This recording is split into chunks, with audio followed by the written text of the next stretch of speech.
The medical station drifted quietly in orbit around a dying red star. Its long silver halls hummed softly, filled with the scent of sterilized air. Most days were calm here. Most days, nothing urgent happened. Today was different. The doors to the station's emergency ward slid open, and a tall alien woman stepped inside. Her name was Solara. Her skin shimmered with the faint blue glow of her species. Her hands trembled as she held her side. Every movement seemed heavy, as if the air itself was fighting her. Her breath came in shallow bursts. She kept her gaze low, avoiding the eyes of anyone who passed. Among her people, injury to her private area was more than a medical problem. It was a mark of weakness. It was something spoken of only in whispers, and never in public. Solara felt the weight of shame pressing harder than the pain itself. No one from her species had ever survived the kind of clot that now grew inside her.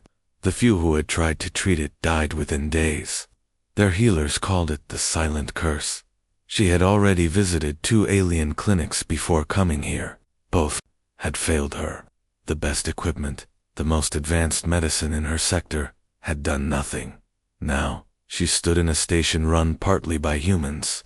She had never trusted humans. She had heard stories of them, reckless, emotional, willing to risk everything for reasons no one could explain. They were considered unpredictable, even dangerous. The alien nurse at the front desk scanned her with a soft blue light. The reading made his eyes widen slightly. He quickly sent a message to the back room. Solara caught the look. It was the same one she had seen in every healer's eyes. A silent admission that the end was close. She lowered herself onto the waiting bench. Pain radiated through her body like fire spreading under her skin. She bit her lip, forcing her face to remain calm. She would not let strangers see her break. Moments later, the door to the examination room opened. A man stepped out. His skin was pale compared to hers, his hair dark and slightly unkempt. He wore a plain white medic's coat with a silver badge. On the chest, Solara, he asked gently. She looked up, startled. His voice was warm, nothing like the sharp tone of her own doctor's. She nodded. I'm Dr. Marcus Hale, he said, stepping closer. I was told you need urgent care. Come with me. Solara hesitated. Behind him, 2 alien doctors stood with disapproving eyes. One of them whispered something in their native tongue. The words were clear enough for her to understand. They were warning him not to touch her. Marcus ignored them. He offered his hand, steady and patient. Her first instinct was to refuse. Her culture taught her that allowing another to treat this part of her body, especially a male of another species, was a deep violation of honor. But she was too weak to walk alone. She placed her hand in his. His touch was surprisingly gentle, his fingers warm against her cool skin. He led her inside the room and closed the door. The lights inside were softer, the air warmer. A faint hum of medical machines filled the silence. Marcus motioned for her to sit on the padded table. Tell me where it hurts, he said quietly. Solara studied his face. There was no mockery in his eyes, no judgment. Only a focused concern, as if she were the only patient in the universe. She told him, using the simplest words she could manage. He listened without interrupting, his brow furrowing as he noted each detail. Then he took out a small human scanning device. Unlike the alien machines she had seen, this one was compact, almost primitive. This will not hurt, he assured her. He moved the scanner slowly, watching the readings on a small screen. When he finished, he set the device aside and looked at her directly. You have a clot, he said. It is serious, but it can be treated. Solara's eyes narrowed slightly. No. One in my species has survived this. Marcus nodded. I know what your records say. But humans have been treating clots for hundreds of years. Different species, different bodies. But the problem is the same. We can fix it. She tilted her head. Why? Why would you help me when others have failed? He leaned forward slightly, his voice firm but calm. Because letting someone die when you can save them is wrong. It is that simple. The words struck her in a way she did not expect. Her own people valued tradition over life. He spoke as if life itself was sacred, beyond rules or customs. Marcus stepped back and adjusted the settings on his equipment. His movements were precise, almost delicate. Yet there was an energy in him, a quiet determination she had never seen in a medic before. The door opened slightly. One of the alien doctors entered, frowning. "Human, you must stop. This procedure is forbidden for her kind." Marcus did not look away from Solara. "Do you trust me?" he asked her softly. Her heart pounded. Every voice in her mind told her to refuse, to follow her people's law, to accept her fate. But another voice, smaller, yet stronger, whispered that this man might be her only chance. She held his gaze for a long moment. His eyes were steady, calm, and unwavering. "I can save you," Marcus said, his voice almost a whisper, "if you trust me." Solara took a slow breath. Her choice was clear. The room felt smaller once the door closed. Solara sat on the padded table, her legs tense, her hands folded tightly in her lap. Marcus moved quietly, setting his tools on a tray beside her. The faint hum of the medical machines filled the silence between them. He began with simple questions. "How long have you felt the pain?" "3 cycles," she answered softly. Her voice was careful, almost guarded. Marcus noted the tremor in her words. He could tell she was hiding how bad it truly was. "Any other symptoms?" he asked. "Fever, weakness? Sometimes my vision fades." She kept her eyes on the floor as she spoke. He leaned forward slightly. "I know this is difficult to talk about, but I need you to tell me everything. Even the details you think are unimportant."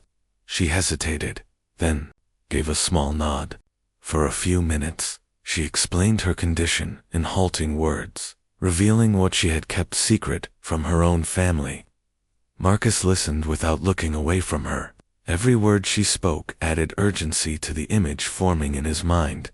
He reached for the scanner again. "This will help me see what's happening inside your body. It will not harm you." She nodded but kept her shoulders tight.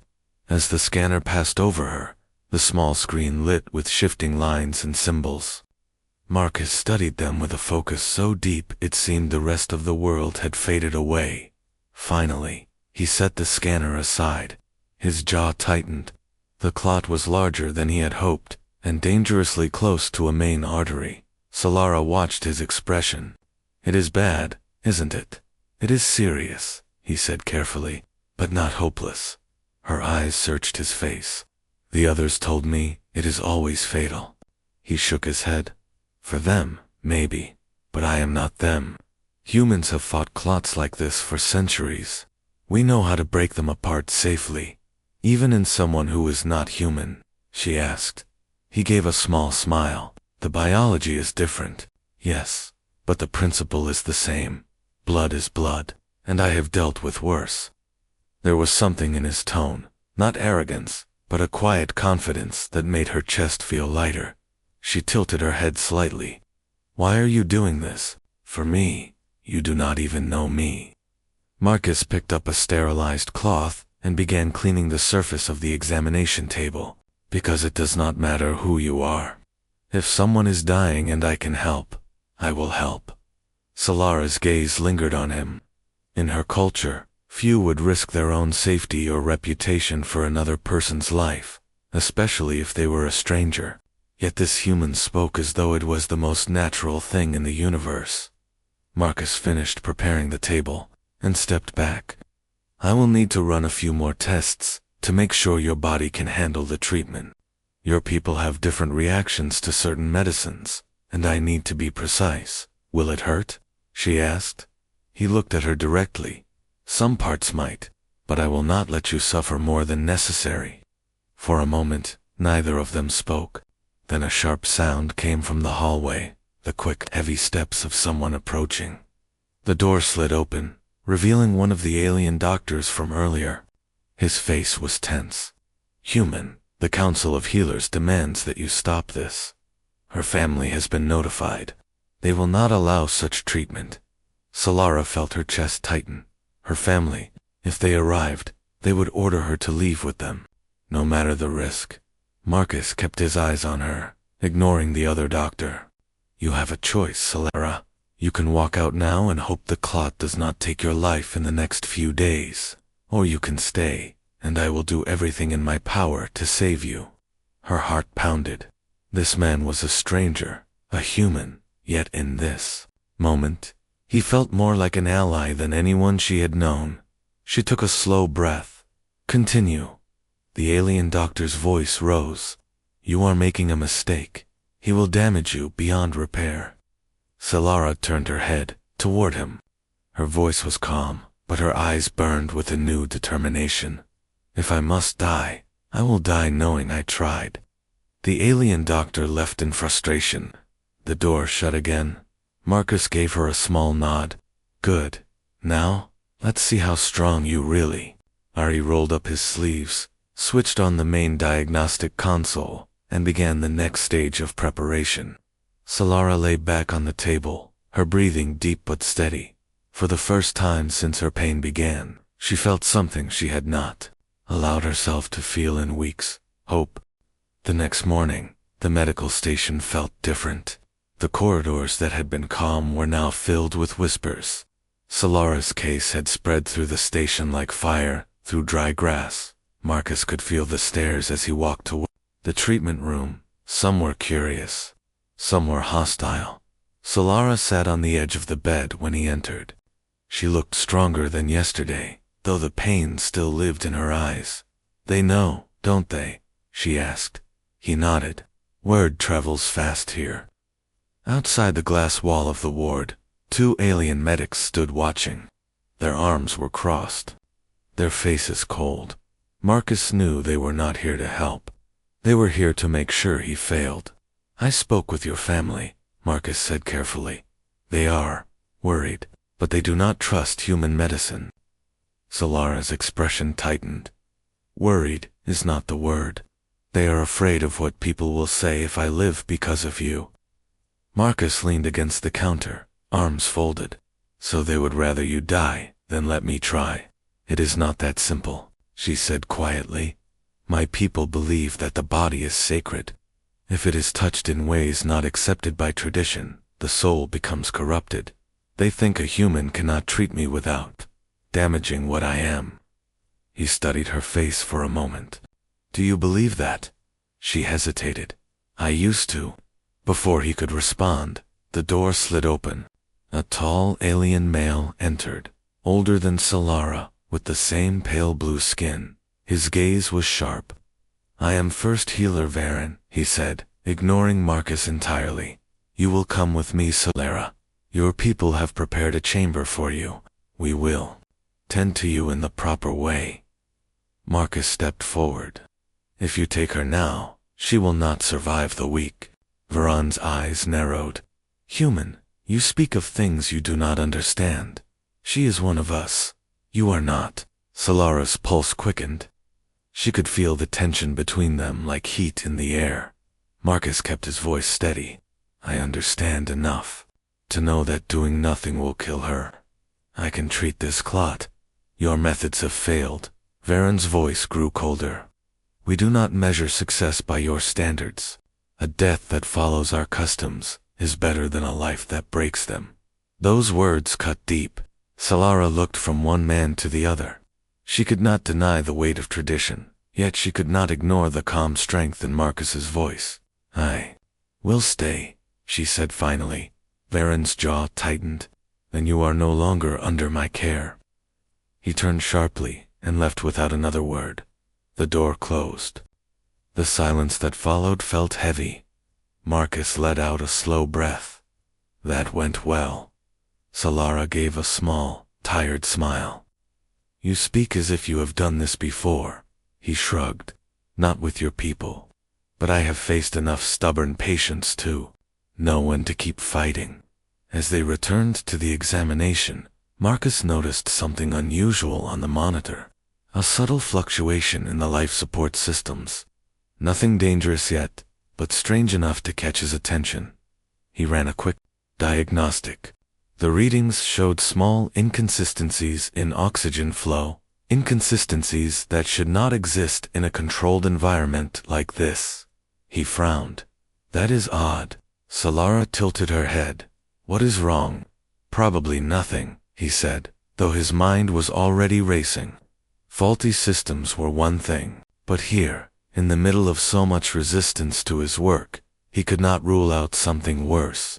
Later that day, when Solara rested, Marcus checked the equipment again. The same pattern appeared, oxygen levels dipping for a moment, then returning to normal. It was almost as if someone was testing the system.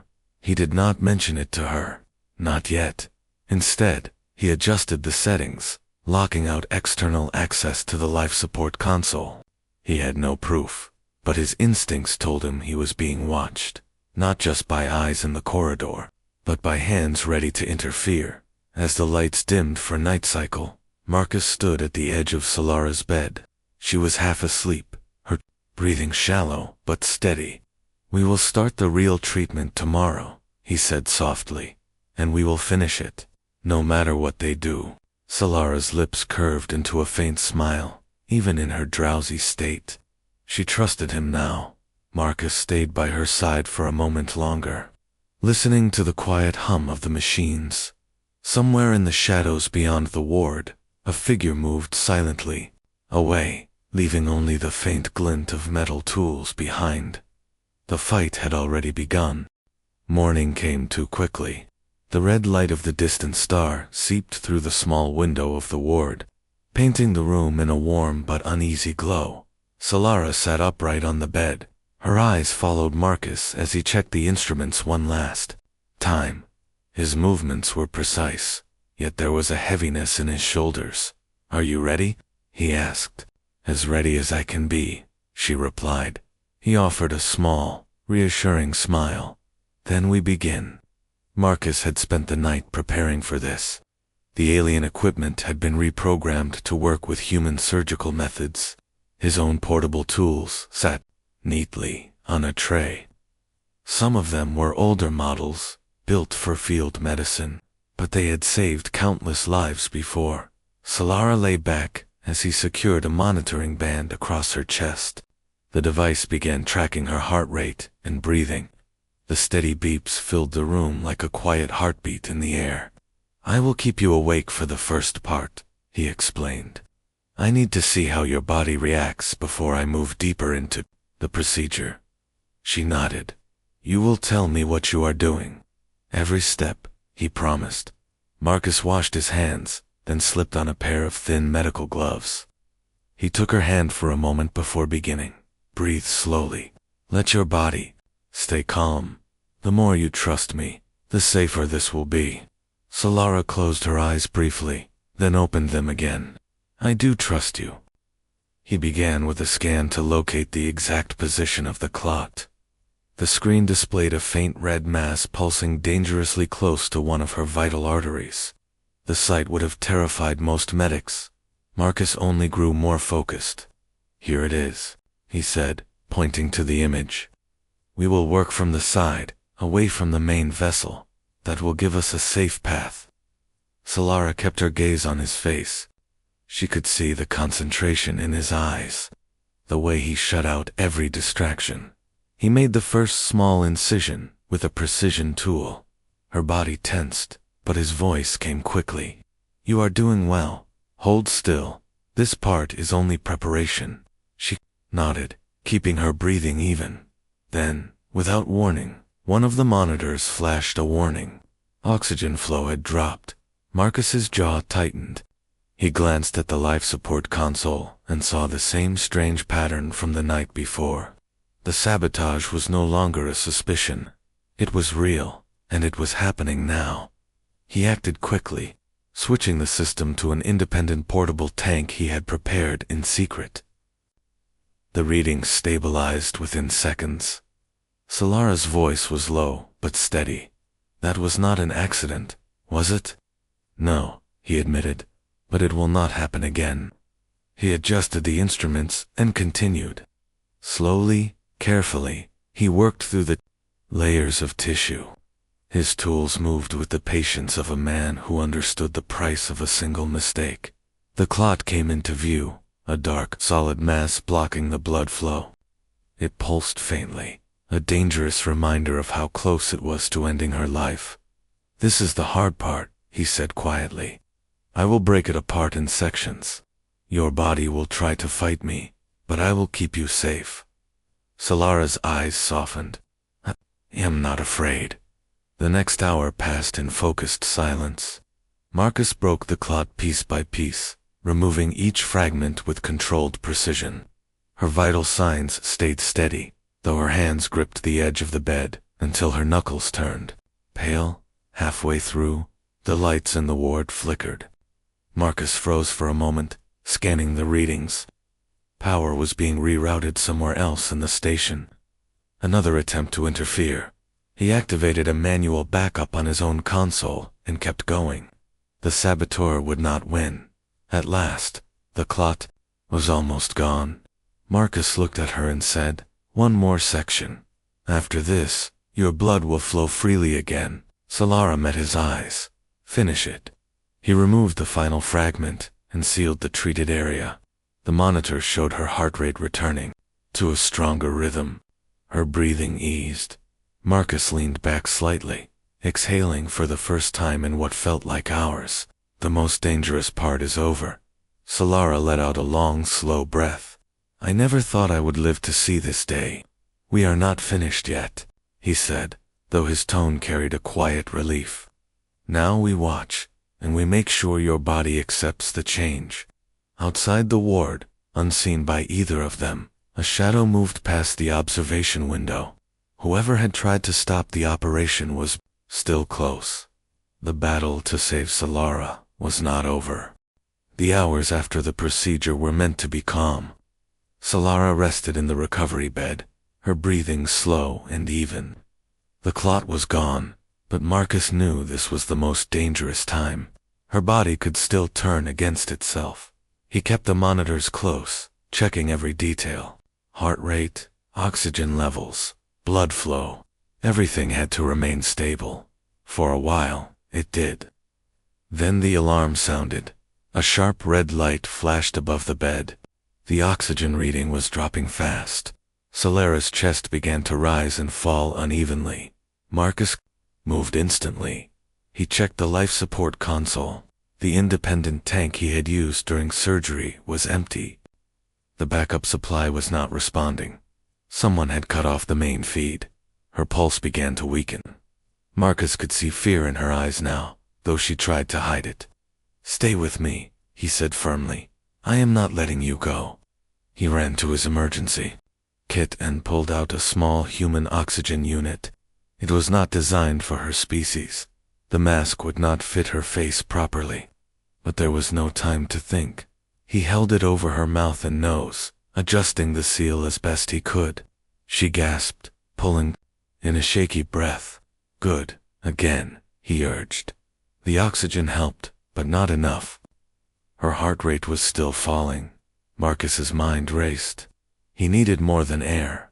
He needed to restart her circulation before the damage became permanent. "Solara, I need you to listen to me," he said quickly. "I am going to stimulate your heart. It will feel like a shock. It may hurt, but it will keep you alive." She gave a faint nod. "Do it." He grabbed a compact cardiac stimulator from the tray. With steady hands, he placed the pads against her chest and triggered the device. Her body jerked. The monitor beeped. The line rose again, but only slightly. "One more," he said. The second pulse brought a stronger reaction. Her breathing deepened. Her heart rate climbed back into a safe range. Marcus let out a breath of relief, but his eyes were already on the door. Whoever was behind this had gone too far. He left Solara only for a moment, locking the ward's control panel and sealing the entrance. Then he returned to her side. "You are safe for now," he said softly. Her voice was weak, but steady. "They are trying to kill me, Not while I am here, he replied. She managed a faint smile. You sound so certain. I am, he said, adjusting her blankets. Because I have seen death before, and I have beaten it. I will do it again. Her eyes closed, but not in fear. She trusted him. Still, Marcus stayed alert. Every sound outside the ward could be another threat. The hum of the lights, the distant footsteps in the hallway, even the low murmur of voices beyond the glass, all of it kept his senses sharp. Hours passed, and she began to recover strength. Yet Marcus knew this was not the end. Whoever had sabotaged the life support would try again. He moved his chair to the side of her bed and sat with one hand resting on the monitor controls. He would not sleep tonight. Outside the ward, in the dim corridor, a shadow paused at the sealed door. A pair of eyes watched through the glass before vanishing into the darkness. The fight for Solara's life was far from over. The station's artificial night passed slowly. Marcus never left Solara's side. His eyes stayed on the monitors, his hand ready to act at the first sign of danger. By morning, the pale light of the red star filled the ward again. Skin was warmer now, her breathing steady.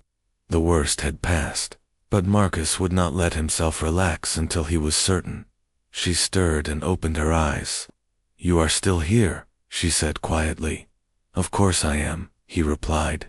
I told you, I would see this through. Her lips curved into the smallest smile. I believe you now. Marcus checked the scan results. What he saw made him pause. The blood flow through her arteries was strong and clean. The treated area had healed faster than expected. Her body was not rejecting the procedure, it was adapting to it. You are healing, he said with a rare note of excitement in his voice. Better than I could have hoped. She looked at him, searching his face. So, I will live. You will live, he confirmed, her eyes softened. Then you have done what no one else has ever done for my kind. Before he could answer, the ward doors opened. 2 alien medics stepped in, followed by first healer Varan. They stopped when they saw Solara sitting upright. Varan's expression froze. Impossible. Marcus straightened. Not impossible, just human. The medics approached the bed, scanning Solara in disbelief. Their instruments confirmed what Marcus already knew. The clot was gone. Her heart was strong. She was recovering. Met Varen's eyes. You told me I would die. You told me it was better to follow tradition than to try. You were wrong. The room fell silent. Varen had no answer. One of the younger medics spoke quietly. Perhaps humans are not as reckless as we believed. Marcus gave a small smile, but kept his focus on Solara. It was not just me. She chose to fight for her life. I only gave her the chance. Solara's gaze lingered on him. You gave me more than that. Her words carried weight. In that moment, Marcus knew this was more than a medical victory. It was a bridge between two worlds. Varen finally stepped back. We will report your recovery to the council. They will want to know how this was done. Tell them the truth, Marcus said firmly. Tell them a human saved her. The alien healer gave a short, stiff nod and left. When they were alone again, Solara reached out and took Marcus's hand. Her grip was still weak, but her eyes held a strength that had not been there before.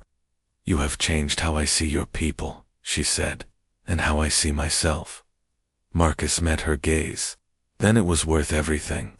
For the first time since she had arrived at the station, Solara laughed softly. It was a sound filled with relief, gratitude, and something deeper. Outside the ward, word of her recovery spread quickly.